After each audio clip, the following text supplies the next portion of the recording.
I ordered meat in front of my vegan friend. I, 28 female, have a friend since college, Mia, 27 female.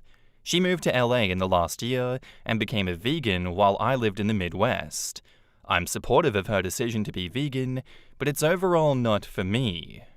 So a couple of months back, we were FaceTiming and I was eating an omelette, and she made a comment about, "How can you eat eggs? Don't you know how mistreated those animals are?" I am fortunate enough to own my own home, and as such I have backyard chickens. The eggs that I ate came from the hens in my backyard.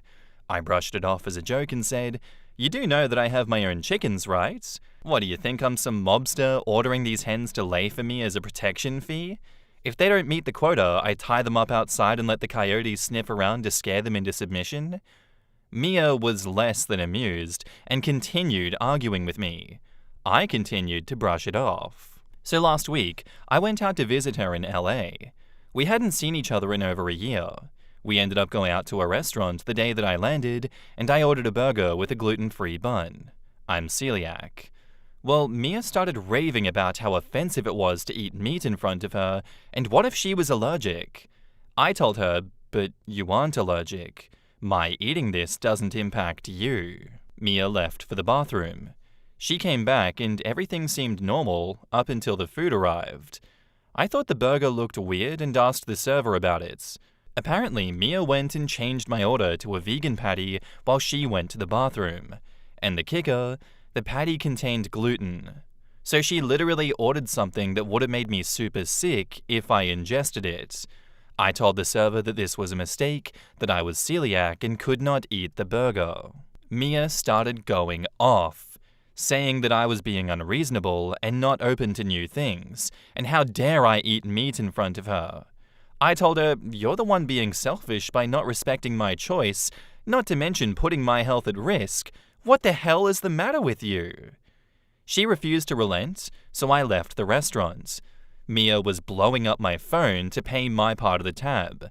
I used the spare key that she gave me, grabbed my suitcase, left the key with her roommates, and hightailed it to a hotel. Now, this is the part where I might be an asshole. I went to a restaurant near my hotel, ordered a steak, and posted it on my socials. Well, of course, Mia saw it and continued to spam me on every platform imaginable. I ended up blocking her. Some of my friends say that taunting her with a steak was too far. Others agree that Mia was out of line changing my order. In the comments, Bleak Horizons X says, quote, "Well, Mia started raving about how offensive it was to eat meat in front of her, and what if she was allergic? Then what's the point of going to a restaurant when everyone around her is eating meat?" OP says, "You bring up a good point. And I don't know, maybe so there was something to fight about, or to try to persuade those around her into being like her? I didn't really think that deep on it when she picked the restaurant." Dabbin Mama says, "And why isn't it a problem when she eats gluten in front of you?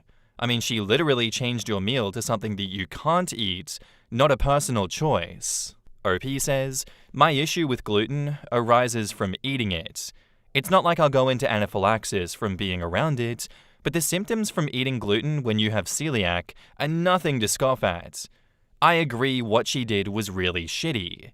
She tried to reach out through mutual friends and say that she didn't know how bad my reaction to it was." Dabbin Mama replies, "Oh, I totally understand the difference between an allergy and having celiac. I have it too. I don't think that it matters how bad your reaction is. She knew that you shouldn't eat it, especially if she wants you to honor something that is a personal choice on her part.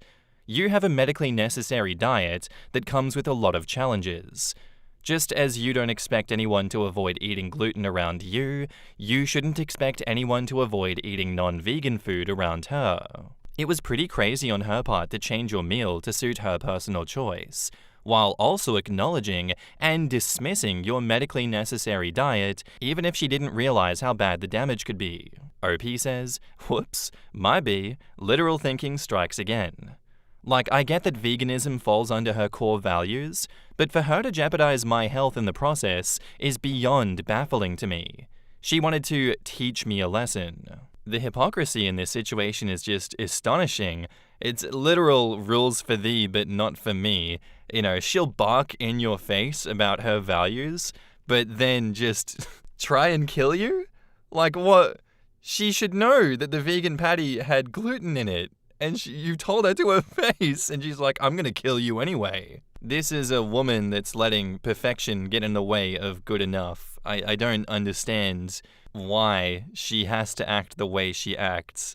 It's like the world is black and white, and she can't see that there are other people with other perspectives that are also acceptable. Just straight up, no, you didn't do what I told you to do, so, I'm gonna kill you now with my stupid decisions. I don't know. I hope that OP gets rid of her. This is not a person you should have in your life. It's someone that doesn't value your life. And now, on to the update. So, before I had mentioned that Mia was reaching out to mutual friends to try and get in touch with me, specifically our friend Heather, 28 female. And while Heather is a very sweet human being, she's a people pleaser and tends to parrot the last person who spoke to her. Heather lives in town while Mia moved to LA. Heather wants to broker peace as she is very uncomfortable with any sort of conflict. I had Heather over today, and she wanted to discuss the Mia situation, and I kept reiterating that I had made up my mind and didn't want to hear it. That if I wanted to talk about Mia and what she did, then I would talk to Mia. So Heather said, well, it's not like all her points aren't valid. I mean, look at your chickens. Or, what about my chickens? For some background, my dad and I built my backyard chicken coop with an attached run. They also get supervised yard time. There are 3 hens. Well, Heather went on to say, and I'm assuming that she was parroting Mia at this point, that it was inhumane and unethical to keep my chickens, especially when I live in the Midwest, and that stealing their eggs robs them of nutrients. And it's not like I'm a professional when it comes to chickens. That's just straight up brain rot. What is she talking about? I've never heard such a brain rot statement. Oh my god. I looked at her and said, are you a professional cat wrangler? And she looked shocked and said, what? And I said, you have cats, but you're not a professional at it. What do you do when they're sick or acting off? And Heather says, well, I take them to the vet. And I say, but you're not a professional. And Heather says, well, no, but they're my pets. I wouldn't let something happen to them. And I reply, exactly. Those chickens are my pets, and they live a spoiled life. Heather looked away and said, well, Mia said she was going to report you for animal abuse. It's the blind leading the blind. I can't. I took Heather outside to see the coop. All 3 of my girls ran up. I showed her around and asked her if this looked like abuse. She said no. I showed her the meals that the chicken are fed, and I explained how I ensure the girls get their nutrients and how I put together their meals. I looked at her and said, what you talk about with Mia is your business. I would hope that you know me and trust me well enough to see that I don't torture my animals. But if you have doubts, I'll show you around. I will not be discussing Mia with you any further. I made the choice to go no contact. That doesn't mean that you have to take a side or fix things between us. Heather ended up apologizing and saying how Mia sounded so confident in what she was saying that she believed it without a second thought. I ended up feeling so exhausted and still haunted by the ghost of Mia. I don't know how serious she is about reporting me for animal abuse, but there's nothing abusive going on here. I hope she's just spitting venom, hoping that something will get me to unblock her. I can't believe that this is the same woman who used to hold my hair in college. And I'm starting to question the level of investment I want with Heather.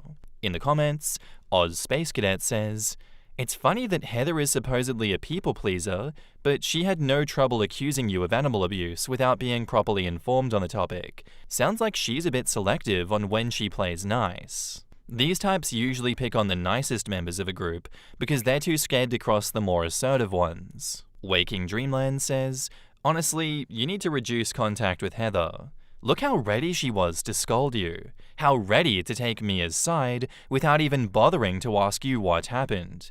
She's a bad friend. OP says, this isn't the first time. Heather is very sweet but easily persuaded. Respectfully, I love her dearly, but if there was ever a friend that would accidentally join a cult, it would be her. I've tried to bolster her confidence over the years to encourage her to think more for herself, but ultimately you may be right.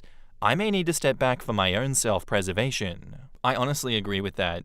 If your friend can't stand up to the more aggressive person that is giving them a disgusting and untrue narrative, that's not a real friend. That person does not have a spine. Keep them at an arm's length. Especially if you've talked to them about it and said, hey, I understand where you're coming from. I understand why you say and do what you do, but they are lying to you. And I believe you know they're lying to you, but you're just scared that they will give you more backlash if you give them the energy that you're giving me. How can I trust you to be an impartial friend with a solid moral compass that won't backstab the less aggressive person? If you're always just going to take the side of someone that is louder, that is more aggressive, how can anyone trust you? As a friend, can you please have a backbone, stand up for what's right, and don't be scared to confront friends that scare you? If you've had that conversation with someone like that, and they still kowtow to the more aggressive friend, keep them away from you. Keep them at an arm's length if you still want that relationship, but that person is bad for you. Much like family members that will punish you, the victim, for the louder other family member always being like, I don't know, gigantic pieces of shit that cause trouble, and the family puts the blame on you because they know that you're not going to rock the boat as much as this dickhead above them. I guess I want to say just have some respect for yourself, and if you can't get through to those people, distance yourself from them and surround yourself with people that do care about you. Thank you for the story, OP. I hope you keep Heather away, and I hope you keep the vegan friend away. That's just not a good time. Those people will not see reason, I really don't think. But I'd love to know what you guys have to say about this one down in the comments. Am I the asshole for telling my sister she's not allowed to bring her homemade food to Thanksgiving because her cooking is ruining the meal? It's been 3 days and she still hasn't come back with the photos, so this is very sad. Every year, our family does a big Thanksgiving dinner, and we all typically bring a dish or two. My sister, who is a lovely person in every other way, insists on cooking something homemade every time. Well, the issue? She's not a great cook, and I don't mean just not great. I mean, she's somehow managed to turn classic dishes into borderline inedible creations. For context, last Thanksgiving, she showed up with her special recipe stuffing that was over-seasoned with random spices like cinnamon and cardamom. It was dry, and the flavors were confusing and totally off for stuffing. Only one person took a small bite, and the rest went untouched. Another year, she brought a green bean casserole that had some kind of strange chewy texture. She later admitted that she used coconut milk and almond flour to experiment. No one wanted seconds of that either. This year, I'm hosting Thanksgiving. Since I'm responsible for putting it all together, I wanted to keep the menu consistent so that people could actually enjoy a cohesive meal. I thought that I would avoid drama by asking her to bring non-food items instead, like wine, soda, or even some flowers. I explained to her, very kindly I thought, that I just wanted to make things easy and streamlined, and I would handle the main dishes. But she didn't take it well. She got offended and told me that I was being controlling and shutting her out of the family gathering.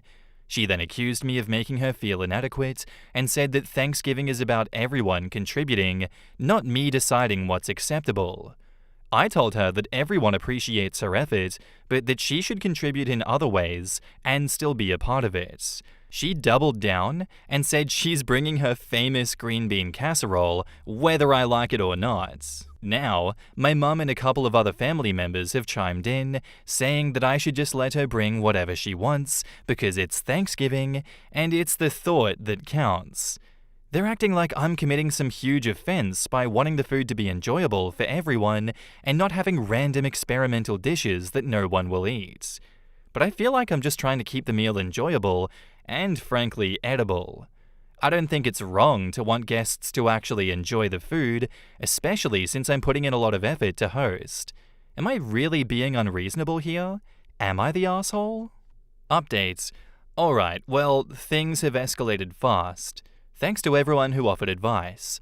I tried to compromise, but it's already turning into a whole thing, and Thanksgiving is still a few weeks away. After our last conversation, my sister was being pretty cagey about what she planned to make, so I reached out to my mum, hoping that she could help smooth things over. Instead, she got defensive, saying I'm overthinking and that it's just one dish. I told her I wasn't sure it was just one dish anymore, especially after hearing about my sister's grocery haul, including canned oysters and edible glitter. Then my mum let slip that my sister has been hard at work on some creative menu that she's planning as her Thanksgiving surprise. Apparently, she's been telling the family group chat, which I wasn't included in by the way, that I'm being controlling and that she wants to expand everyone's palate with something truly unique. To top it off, my cousin sent me a screenshot from the group chat where my sister said that she's bringing not one, but 3 dishes to Thanksgiving now. She's calling them her Thanksgiving Trio Experience, complete with her own place settings and little menu cards she's designing. I'm officially panicking because I have no idea what she's planning to serve, and from what I've heard, it is not remotely traditional. At this point, half the family thinks I'm overreacting, while the other half is texting me with things like, "Is she really bringing glittered sweet potatoes?" I feel stuck. If I try to control it anymore, I'm the bad guy, but if I don't, Thanksgiving might turn into a tasting event for my sister's avant-garde cooking. So yeah, Thanksgiving is weeks away, and it's already become a family spectacle. I don't know whether to brace myself or just preemptively order pizza. And now, onto the update. Alright, so Thanksgiving is now just a little over 2 weeks away, and somehow things have escalated even further than I thought possible. I thought maybe my sister's Thanksgiving Trio Experience would be the peak of the drama. Well, turns out I was wrong. Since the last update, my sister has become fully committed to making her dishes the main attraction. She's been dropping hints in the family group chat, which I'm still not included in, but shout out to my cousin for the screenshots, about how this Thanksgiving will be one to remember, and calling it her Thanksgiving debut, which she's apparently been referring to herself as the Thanksgiving head chef, and has hinted that she's bringing some kind of culinary surprise centerpiece that will transform the whole experience. From what I can piece together, she's planning a main statement dish, in addition to her original 3 side dishes. I'm picturing something equally bizarre, but on a much larger scale. And honestly, I'm terrified. If her green bean casserole was already pushing it, I can't even imagine what she thinks is worthy of being the centerpiece. Then, to make things even weirder, my mum texted me privately and suggested that I step back this year and let my sisters shine since she's so excited about her contributions. My mum thinks that if we just give her this moment, it'll make her happy and she'll get it out of her system. She even hinted that maybe I should focus on decorations and drinks instead of the main dishes, which feels like an attempt to turn hosting over to my sister without actually saying it. So now I'm left with a choice: go along with my mum's plan and let my sister essentially hijack Thanksgiving, or keep pushing back and risk a family showdown. I just wanted a nice Thanksgiving with dishes that everyone would enjoy, but it seems like I'm either about to hand over the whole meal to her, or prepare for some serious drama. Thanksgiving isn't even here yet, and it already feels like a circus. I'm half tempted to just sit back and see what chaos unfolds, but part of me is still worried about subjecting the whole family to whatever artistic statement that she has planned. And now, onto the next update. Here we are, the day before Thanksgiving, and things have continued to spiral. I decided to let my sister move forward with her trio experience, since pushing back would only make things worse. I thought we had a plan. She would bring her dishes, and I'd make sure that there were plenty of other options to keep the peace. This morning, my mum let me know that my sister is now adding a surprise dish to her contributions. She's been very secretive about what it is, which has everyone nervous after her past attempts. My mum thinks that it's sweet that my sister is putting in so much effort, but a few other family members are not as optimistic. My cousin texted me privately, asking if I had backup food ready, and my dad casually mentioned bringing extra rolls just in case. At this point, I've decided to stick with the plan and let her have her moment. I'll still have a few traditional dishes on hand so no one goes hungry. Tomorrow will probably be chaotic, but it should at least make for a memorable holiday. Wish me luck. I'll update after Thanksgiving if anything noteworthy happens. Alright, and here is what we were all waiting for, the final update. Let's see what fantastic creations OP's sister comes up with. I'm looking forward to this. Thanksgiving dinner is officially over, and I genuinely don't know where to start. I feel like I just lived through a fever dream of culinary chaos and family drama, and I need a moment to breathe before I can even process everything. My cousin and I are heading out for drinks to dissect all of it because honestly, what just happened deserves its own Netflix special. I'll post photos later when I get home, but for now, let me try to give you the rundown. So, my sister showed up earlier than expected, which I should have seen coming. She came in like a storm, carrying not just her 3 dishes, but also this giant platter wrapped in foil, which she was clearly trying to make a big deal about. She immediately started rearranging the table, moving my dishes to the side so hers could take center stage. She even brought her own table runner and candles, saying something about setting the mood for a creative dining experience. I decided not to fight her on it, because at this point, I just wanted to get through the night without a blow-up. Her trio experience was, well, let's just say that it was everything I feared and more. She started with a glittery sweet potato mash that somehow managed to taste like a mix of sugar and sand. What? The glitter wasn't even edible glitter. It was craft glitter, which I didn't realize until one of the kids said, "This is crunchy." And I looked closer. That's diabolical. Ew. Then there was the cranberry and oyster relish. Yes, oysters and cranberries. It looked like someone had spilled jam into clam chowder, and the smell alone was enough to make me lose my appetite. Finally, she brought a pumpkin curry casserole that had raisins in it for some reason, and this weird fishy smell that clung to the air for way too long. Why'd I have a fishy smell? Is that salmonella? What's going on? But the piece de resistance was her surprise centerpiece dish, which turned out to be a turkey gelatin mold. Yes, she took ground turkey, mixed it with some kind of broth and seasonings, and turned it into a wobbly, translucent mold shaped like a turkey. She even garnished it with parsley and cherry tomatoes to make it festive. I wish I were kidding.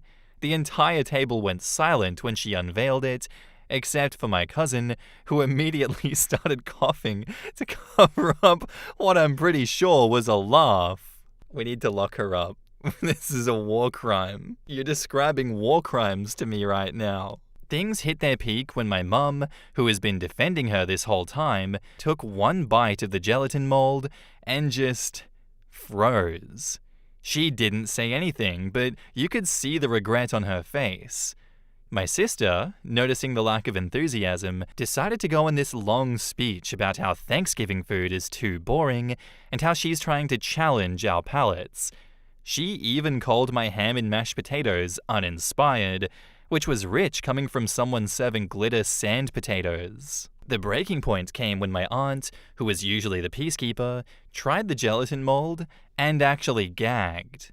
She tried to be polite about it, but my sister saw her reaction and completely lost it. She started yelling about how nobody in the family supports her, and we're all stuck in the past with our unoriginal food. She even accused me of sabotaging her dishes by not hyping them up enough to everyone.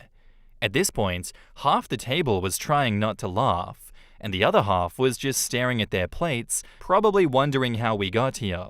My sister ended up storming out of the house, but not before saying something along the lines of, "You'll regret not appreciating my vision when I'm famous." Famous for poisoning your entire family to death, that's what. She left most of her food behind, which my cousin and I quietly threw out after dinner. The rest of the night actually turned out pretty nice once the tension was gone. My dad's emergency ham was a lifesaver, and everyone agreed that next year we're either going to a restaurant or just skipping Thanksgiving altogether. So now I'm sitting here wondering how this even became my life. I'll post photos later because you all need to see the turkey gelatin mold to believe it, but for now, I'm off to grab a drink, or 3, with my cousin to laugh and cry over everything that went down. This Thanksgiving was truly something else, and I don't know whether to feel relieved it's over or brace myself for whatever fresh chaos my sister has planned for next year. Stay tuned for photos, it's going to be worth it. Yeah, and again, my ass has been waiting for 3 days for the photos, and you still not provided them, OP. You have let us down this holiday season, you heathen. In the comments, New Collection says, I've been waiting for this. I'm in Canada, and our Thanksgiving was a month ago. 1. Thanksgiving isn't the time to be playing around with food. You're feeding multiple families, and people know what to expect. It's about enjoying food with family and being thankful, not to expand and experiment with food. 2. Groceries are too expensive to be playing around like that. Sister needed that reality check. Did she not taste her food before serving it to people?